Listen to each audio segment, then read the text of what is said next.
நகைக்காக இவ்வளவு பெரிய விஷயங்கள் கொடுமை காவல்துறைக்கு அந்த அழுத்தம் யாருங்கிற அந்த கேள்வி அதெல்லாம் விசாரணையில தான் போறோம். நீங்க என்கிட்ட கேட்கறதுனால அதுக்கான விடைகள்லாம் கிடைத்து விடாது.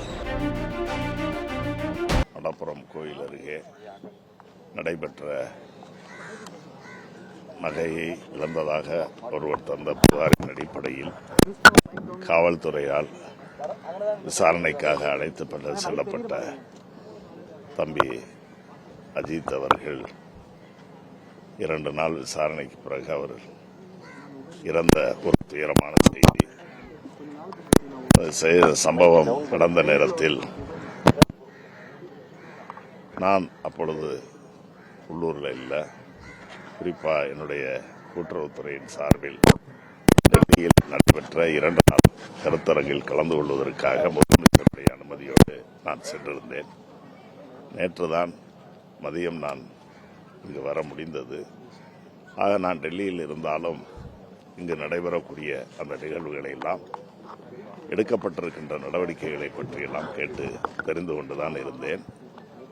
அதைப்போல வந்தவுடன் நேரடியாக நானும் இங்கே வந்து அந்த குடும்பத்தாருக்கு ஆறுதல் சொல்ல விரும்பினேன்.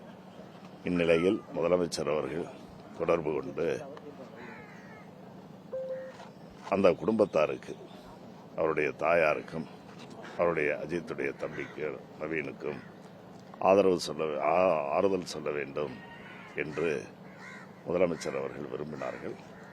அந்த அடிப்படையில் நேற்றைய தினம் வந்து நானும் அவர்களுக்கு ஆறுதல் சொல்லி துக்கம் விசாரித்து நடவடிக்கைகள் எடுக்கப்பட்டது பற்றியெல்லாம் சொன்னோம். அதை தொடர்ந்து முதலமைச்சர் அவர்கள் தொலைபேசியில் இருவரிடத்திலும் அவர்கள் பேசி அவர்களுக்கு ஆறுதலாக எந்த விதமான பாரபட்சமும் இல்லாமல் கடுமையான நடவடிக்கை எடுக்கப்படும் என்பதை உறுதி தந்ததோடு மட்டுமல்லாமல் உங்களுக்கு தேவையான அனைத்து உதவிகளையும் அரசின் சார்பில் செய்வதற்கு நான் ஏற்பாடு செய்கிறேன்னு சொல்லி நீங்க தைரியமா இருங்கன்னு சொல்லிட்டு தான் முதலமைச்சர் அவர்கள் சொன்னார்கள். முதலமைச்சர் அவர்களுடைய அந்த வார்த்தைகள் அவர்களுக்கு அந்த மகனை இழந்த தாய்க்கும் சகோதரனை இழந்த அந்த தம்பிக்கும் ஒரு ஆறுதலாக நவீனுக்கு இருந்தது என்றால் அது மிகையாகாது. அதைத் தொடர்ந்து முதலமைச்சர் அவர்கள் உடனடியாக எங்களிடத்திலும் அதே போல மாவட்ட ஆட்சியரிடத்திலும் உத்தரவிட்டு தம்பி நவீன் அவர்கள் ஐடிஐ படித்த காரணத்தால் அவருக்கு அதற்கு ஏற்றவாறு ஒரு பணியை வழங்க வேண்டும் என்று, என்ன பணியை வழங்கலாம் என்று முடிவெடுத்து அவருக்கு ஆவினில் ஒரு டெக்னீஷியன் பொறுப்பு வழங்கப்பட்டிருக்கிறது. தொடக்கத்தில் ஒரு 30,000 சம்பளம் கிடைக்கும், போக போக நல்ல வேலை கிடைக்கும். அந்த பணியாணையை இப்பொழுது தம்பி நவீனத்தில் வழங்கி இருக்கிறோம். அவரும் அதை முழு மனதோடு மகிழ்ச்சியாக ஏற்றிருக்கிறார். அதைத் தொடர்ந்து அவர்களுக்கு இந்த ஊரில் வீடு சின்ன வீடாக இருக்குன்னு சொன்னாங்க. 3 சென்ட் அரசு புறம்போக்கு நத்தம் நிலத்திலிருந்து எடுக்கப்பட்டு அந்த பட்டாவும் இப்பொழுது அவர்களுக்கு நானும் ஆட்சியர் அவர்களும் சட்டமன்ற உறுப்பினர் நிர்வாகிகள்லாம் ஆர்டிஓ வட்டாட்சியர் எல்லாரும் வந்து கலந்துக்கிட்டு அதை கொடுத்துட்டான். அடுத்து கட்சியின் சார்பில் திராவிட முன்னேற்ற கழகம் என்ற அரசியல் இயக்கத்தின் சார்பில் முதல் கட்டமாக இப்பொழுது 5 லட்சம் ரூபாய் ரொக்கத்தொகையும் வழங்கி இருக்கிறோம். இது 3 மட்டும் இல்லை, இன்னும் இந்த குடும்பத்திற்கு என்னென்ன தேவைகள் இருக்கிறதோ அதை எங்களது இயக்கத்தின் சார்பிலும் அதைப்போல அரசின் சார்பிலும் முதலமைச்சர் அவர்களே நேரடியாக இதில் தலையிட்டு செய்கின்ற காரணத்தால் அவர்களுடைய அனைத்து பிரச்சனைகளையும், அவர்களுக்கு தேவையான எல்லா விதமான உதவிகளையும் முதலமைச்சர் அவர்கள் செய்வதற்கு தயாராக இருக்கிறார்கள். இது முதல் கட்ட உதவி. இந்த உதவிகள் தொடரும். இன்னொரு கோரிக்கை வச்சிருக்காங்க சார், அதாவது உதவிகள்லாம் எங்களுக்கு ஓகே, ஆனால் எங்களுடைய அந்த பையன் வந்து வாங்கின அந்த திருட்டு பட்டத்தை வந்து நீக்கத்துக்கு என்ன காவல்துறை நடவடிக்கை எடுக்கணும் அப்படின்ற ஒரு கோரிக்கை வச்சு. அதெல்லாம் விசாரணையில் நிச்சயமாக அதெல்லாம் துடைத்து எறியப்படும். அவர் தான் களவாண்டாருன்னு ப்ரூவன் ஆகலை. விசாரணை நடக்கிற நேரத்திலே அவரும் உயிர் திறந்த காரணத்தால் அந்த பட்டமும் திரும்ப பெறும். யாராவது இதுவாக கொடுக்கல, அங்கீகாரமாக கொடுக்கல, இடையில இருக்கிற அந்த இதுவும் நீக்கப்படும், அந்த கரும்புள்ளி அகற்றப்படும். ஏடிஎம்கே கேட்கறது கரெக்டா இந்த நேரத்தில் எலெக்ஷன் வர்றதுக்கு முன்னாடி இந்த கேஸை சிபிசிஐடிக்கு நடக்கிறது எதனால?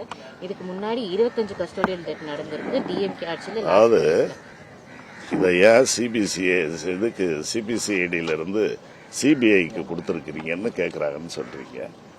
கேட்கலை, அதாவது இந்த வழக்கை சிபிஐக்கு கொடுக்கலைன்னா இதே அதிமுகவினர் என்ன சொல்லுவாங்க, ஏன் இதை வந்து சிபிசிஐடிலே வச்சிருக்கீங்க, சிபிஐக்கு கொடுக்க வேண்டியதுதானே. ஆக அவர்களுக்கு கேட்பதற்கு எந்த விதமான கோரிக்கையும் இல்லை. எதையாவது சொல்ல வேண்டும், அதன் மூலமாக அரசியல் நடத்த வேண்டும் என்று விரும்புகிறவர்கள் செய்கின்ற வேலை தான் இது. ஆகவே முதலமைச்சர் அவர்கள் அனைத்துக்கும் முற்றுப்புள்ளி. இந்த விசாரணை நியாயமாக நடக்க வேண்டும். எப்படி அண்ணா பல்கலைக்கழகத்தில் ஞானசேகரன் வழக்கில் விரைந்து விசாரணை முடிந்து தீர்ப்பு நீதிமன்றத்தில் வழங்கப்பட்டிருக்கிறதோ அதை போல குற்றவாளிகளுக்கு உரிய தண்டனை நிச்சயமாக வழங்கப்படும். அதில் மாறுபட்ட கருத்து இல்லை. சிபிஐ விசாரணைக்கு மாநில அரசின் சார்பில் அனைத்து ஒத்துழைப்புகளும் வழங்கப்படும் என்பதை முதலமைச்சர் அவர்களே தெரிவித்திருக்கிறார்கள். சார், அதே மாதிரி பிஜேபியோட கிளைம் என்னன்னா 25 ஆயிடுச்சு, இதுக்கப்புறம் நீங்க ஏன் பிரிவென்ஷன் எடுக்காம நடந்தக்கப்புறம் பாத்துக்கிறாங்க. அதாவது எந்த ஒரு சம்பவம் சொல்லிட்டு செய்யறது இல்லை. சம்பவம் 24 செஞ்சவங்க சொல்லி செய்யறது இல்லை, சொல்லாம செய்யறாங்க. செஞ்சதுக்கு அப்புறம் தான் நடவடிக்கைகள் தான் அரசின் சார்பில் எடுக்கப்படுகிறது. இருந்தாலும் கூட இதை ஒரு விழிப்பாக எடுத்துக்கொண்டு எதிர்காலத்தில் இது போன்ற தவறுகள் நடக்காத அளவிற்கு மாண்புமிகு முதலமைச்சர் அவர்களே நேரடியாக தலைமைச் செயலாளர், அதை போல டிஜிபி இவங்கெல்லாம் வைத்து ஆய்வு கூட்டம் நடத்தி இருக்கிறார்கள். அந்த கூட்டத்தின் அடிப்படையில் கடுமையான எச்சரிக்கைகளையும் முதலமைச்சர் அவர்கள் தந்திருக்கிறார்கள். இது தொடராது என்று நான் உறுதிப்படுகிறேன். சார், தமிழகத்துல மொத்தமா பேசுறேன் சார். இந்த பகுதியிலே இது 3வது சம்பவம் அப்படின்ற மாதிரி சொல்றாங்க. இந்த பகுதியில இருக்கிற இந்த ஃபேமிலிக்கோ இந்த மாதிரி நான் அது மறுக்கல. காவல்துறைக்கு உங்களுடைய அறிவுரை என்ன சார்? காவல்துறை அத்துமீறல் நடந்திருக்கு அப்படிங்கறத வந்து காவல்துறை அத்துமீறல் நடந்திருக்கிறது என்பது நான் ஒரு அமைச்சர், முதலமைச்சர் அவர்களே அதை வந்து சொல்லியிருக்காங்க, அவங்களை எச்சரிச்சிருக்காங்க, உரிய தண்டனை வழங்கப்படும் என்றும் சொல்லியிருக்கிறார்கள். அதை விட நான் கூடுதலாக ஒன்று சொல்வதற்கு 10 சவரன் நகைக்காக இவ்வளவு பெரிய விஷயங்கள் கொடுமை நடந்திருக்கிறதா எல்லாரும் பேசுறாங்க. அது காவல்துறைக்கு அந்த அழுத்தம் யாருங்கிற அந்த கேள்வி வந்து அதெல்லாம் விசாரணையில தான் போறோம். நீங்க என்கிட்ட கேட்கறதுனாலே அதுக்கான விடைகள்லாம் கிடைத்து விடாது. முழுமையாக விசாரணை நடத்துவாங்க. எல்லா கோணங்களிலும் அந்த விசாரணைகள் நடத்தப்படும். விசாரணை முடிவில் தான் அதெல்லாம் யார் என்னன்றதெல்லாம். இன்னொன்னு என்னன்னா, அந்த கம்ப்ளைண்ட் கொடுத்தவங்க, கோல்டுக்காரன் கம்ப்ளைண்ட் கொடுத்தவங்க யாருன்னு தெரியல.